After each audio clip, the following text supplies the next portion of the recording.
মধ্যপ্রাচ্যের অস্থিরতায় নতুন করে যুক্ত হয়েছে মার্কিন নৌ অবরোধ, যার ফলে গত এক সপ্তাহ ধরে ইরানের প্রধান বন্দরগুলো কার্যত অচল হয়ে পড়েছে। ঠিক এই মুহূর্তে মার্কিন প্রেসিডেন্ট ডোনাল্ড ট্রাম্প বিস্ফোরক মন্তব্য করে নতুন করে উত্তাপ ছড়িয়েছেন। তবে জানিয়েছেন কবে তুলে নেওয়া হবে এই অবরোধ। বিস্তারিত জানাচ্ছেন তৌফিকুল আশিক।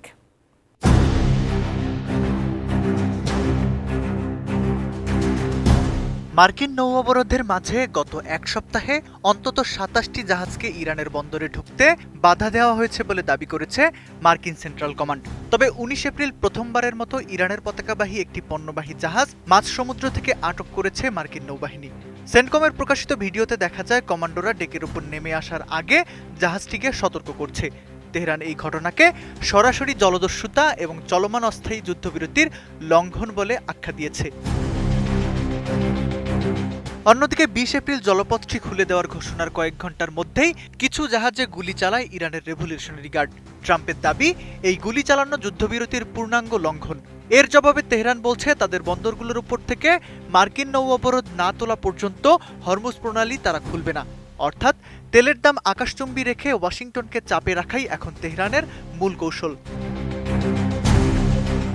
জটিল এই পরিস্থিতিতে ইরান যুক্তরাষ্ট্র সংঘাত নিরসনে ইসলামাবাদে দ্বিতীয় বৈঠকের আয়োজনে ব্যস্ত পাকিস্তান।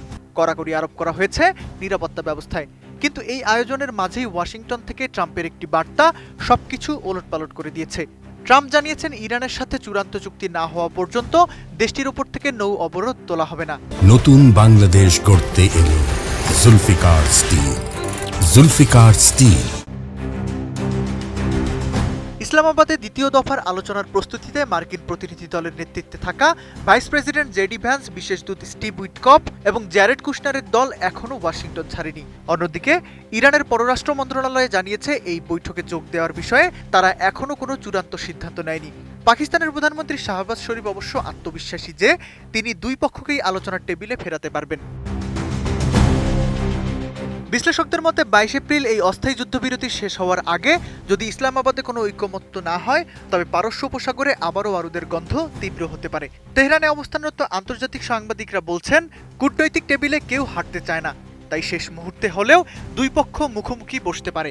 কিন্তু ডোনাল্ড ট্রাম্প যেভাবে বড় ব্যবধানের জয়ের দাবি করছেন, তা হয়তো ইরানকে আলোচনার বদলে আরও সংঘাতের দিকে ঠেলে দেবে। Toufikul Ashik, ATN news.